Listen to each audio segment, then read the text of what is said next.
Because of its location, Wake Island was of great strategic value to both the US and Japan. Whoever possessed the island would gain the use of a strategically placed Coral aircraft carrier, as well as a springboard for launching future attacks against the other. Following the Spanish-American War, a small US military force planted the flag on Wake, claiming the island in the name of the United States. For decades following this, Wake Island would remain an uninhabited backwater. After World War I, the military tried for years to get funds allocated for the construction of military facilities on Wake, but had found no success. But in 1935, a civilian airline, Pan American Airways, requested permission from the U.S. government to construct a stopover facility on the island for its new Trans-Pacific Air Service. The U.S. government agreed under one condition: the Navy would have to approve every bit of the construction. By having the final say in the facilities Pan American could construct on the island, the Navy could bypass the Washington bureaucracy and finally establish something resembling a military outpost. This was the theory. But by 1940, there had still not been any military facilities or defenses constructed on the island, and for all its perceived strategic importance, Wake Island was 3 years behind Midway in construction and quickly running out of time to prepare for a war with Japan. All the strategic considerations that made Wake Island appealing to the U.S. also applied to Japanese strategic planners. The problem for the Japanese was seizing Wake Island.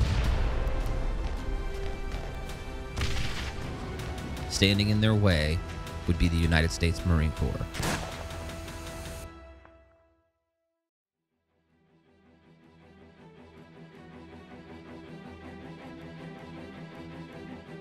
Growing tensions between Japan and the U.S. leads the Chief of Naval Operations to dispatch elements of the U.S. Marine Corps' 1st Defense Battalion to Wake Island.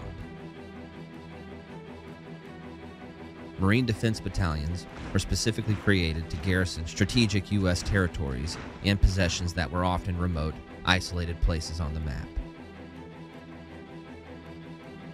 Compact and robust organizations, each Marine Defense Battalion was armed with 5-inch naval guns, as well as numerous anti-aircraft and machine guns.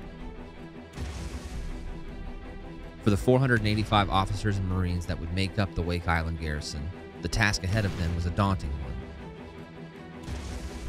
They first had to prepare the island's defenses, and because of contractual reasons preventing their use of the civilian construction equipment, they would have to do it by hand.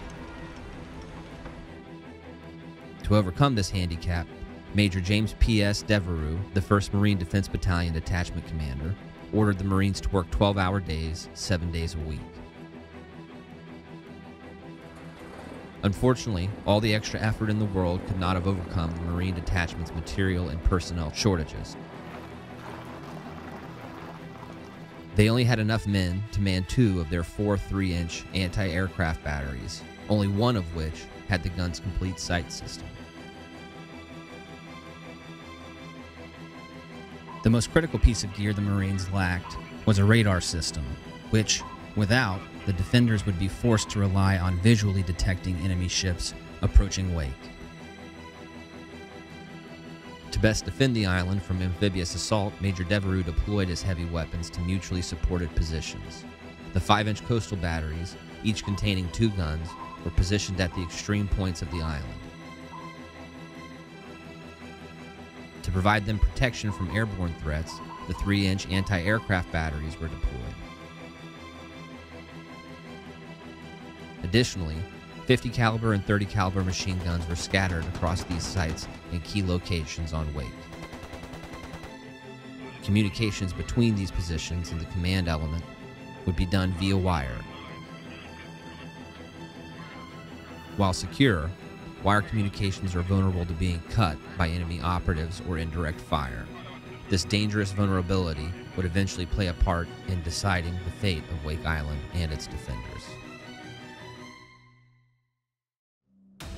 The Marines did have another asset to deploy against an attack on Wake. Marine Fighter Squadron 211, or VMF 211, could combat an enemy from the sky. To act as an early warning system against an amphibious invasion, VMF 211 conducted patrols at both dawn and dusk. Each patrol equipped with 4 Grumman F-4, F-3 Wildcats would be in the air during the most likely time an attack could occur. Because of the incomplete nature of the airfield on Wake, the planes on the ground would be vulnerable to air attack. Protecting the enemy as early as possible would be their top priority.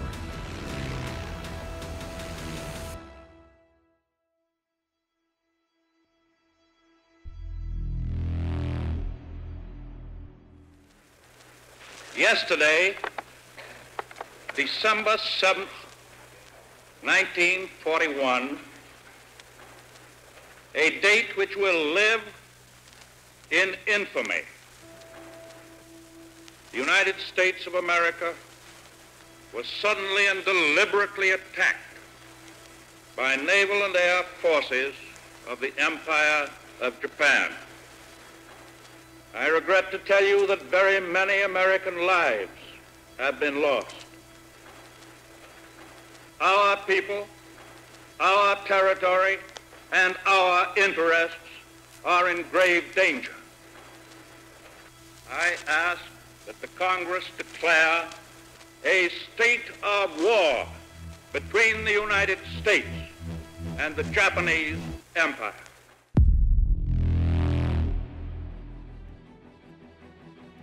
Because Wake is located on the opposite side of the international date line, it was early on the morning of December 8th when U.S. Navy Commander Winfield S. Cunningham was notified of the Japanese attack on Pearl Harbor. Cunningham had assumed overall command of Wake Island just 10 days prior and already found himself in the midst of a war. At 11:50 a.m., under cover of dense clouds and heavy rain, 27 Japanese bombers descended on Wake Island. Lacking a radar system and hampered by the low level of visibility, the Marine lookouts did not see them until it was too late. By the time the alarm was raised, the Japanese pilots were on their bombing runs.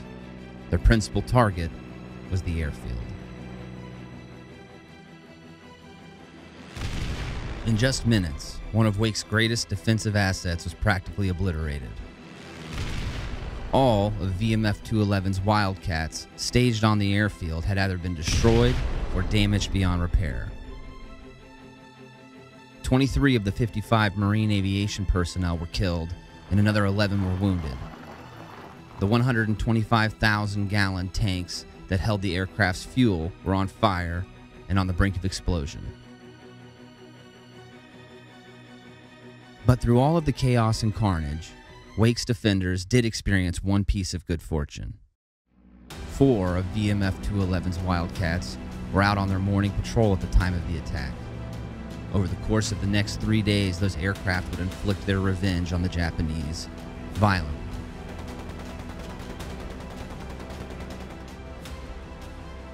The Japanese would launch 2 more air raids against Wake Island between December 9th and 10th. Both times, VMF 211's pilots intercepted the enemy formations before they could reach the island, destroying 3 Japanese bombers and damaging many more in the process. As the bombers entered the skies above Wake, the Marine aviators would pull back from the enemy formation, giving the island's anti-aircraft guns clear fields of fire. The Marine gunners were accurate and highly effective against the aerial attacks, causing many of the Japanese pilots to pull out of their bombing runs, trailing smoke as they flew back to the safety of their own airfields. Despite the Marines' effectiveness, Japanese bombers managed to drop their payloads over many of their targets. The most tragic result of the 2 follow-on air raids was the destruction of the civilian hospital on December 9th, in which many of the wounded from the day prior were killed in the blast. Wake's defenders knew that the air raids were a precursor to a greater Japanese assault on Wake Island. What they didn't know was when the Japanese would attack and how large the assault would be when they did.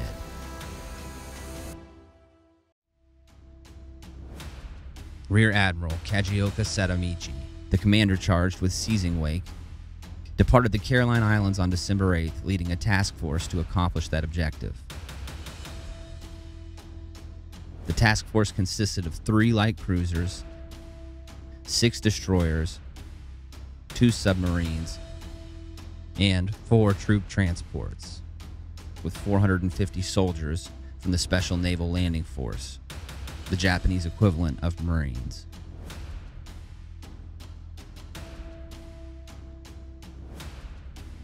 While Japanese bombers were conducting air raids on Wake, Admiral Setamichi and his task force were en route to launch an amphibious assault against the island, and by the evening of December 10th, they would be within range to strike. Around 3 a.m. on the morning of December 11th, Marine lookouts began spotting ships on the horizon.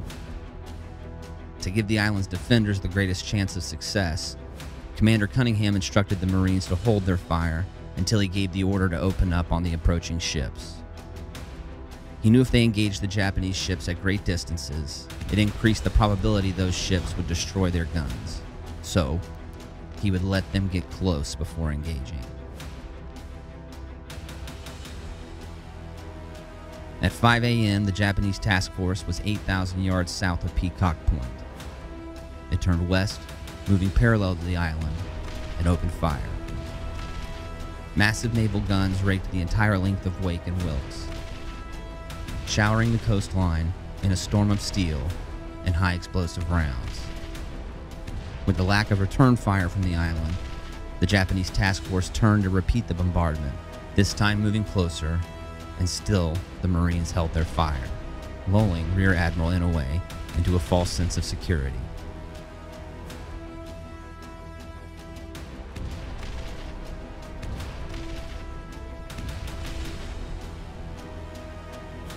When the task force got within 4,600 yards of the island, Commander Cunningham gave the order to open fire.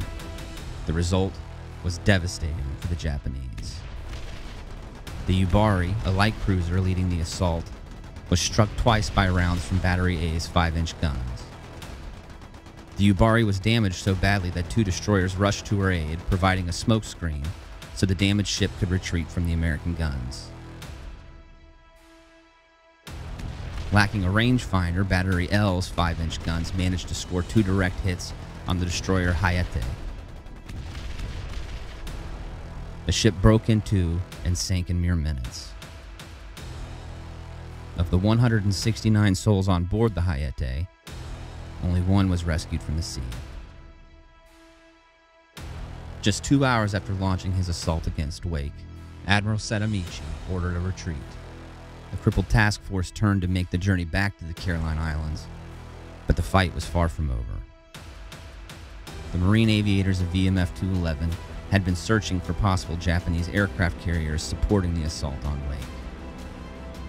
Finding none, the 4 Wildcats turned to pursue the retreating task force, each armed with 2 100-pound bombs. They dove on the ships with a vengeance, dropping their payloads and wreaking havoc on the retreating task force.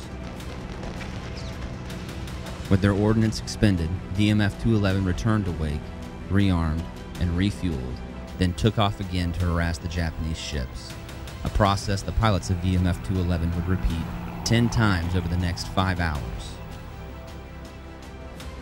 Among those pilots was Captain Henry Elrod, who would become the first fighter pilot to sink an enemy ship using small caliber ordnance when he dropped his payload on the Kisaragi. The destroyer sank in a matter of minutes with all 157 crew members still on board. For this action, and others throughout the defense of Wake Island, Captain Elrod would be awarded the Medal of Honor and earn the nickname Hammer and Hank. By noon, the task force had had 2 destroyers sunk, 1 transport set afire, and 5 other ships severely damaged. When word of the U.S. victory reached American news outlets, the press had a field day. Editorials and political cartoons ran in every newspaper singing the praises of Wake's Marine defenders. The most popular headline was the result of a journalist misunderstanding a message between Commander Cunningham and his superiors at Pearl Harbor. At the time, nonsensical phrases known as cryptographic padding were inserted into messages to complicate enemy code-breaking efforts. The journalist was unaware of this and reported simply what he read. When asked what the Marines on Wake Island needed, Commander Cunningham responded simply, "Send us more Japs." Still just days after the attack at Pearl, it was exactly what the American public needed to hear. The Wake Island defenders had given American morale a much-needed boost.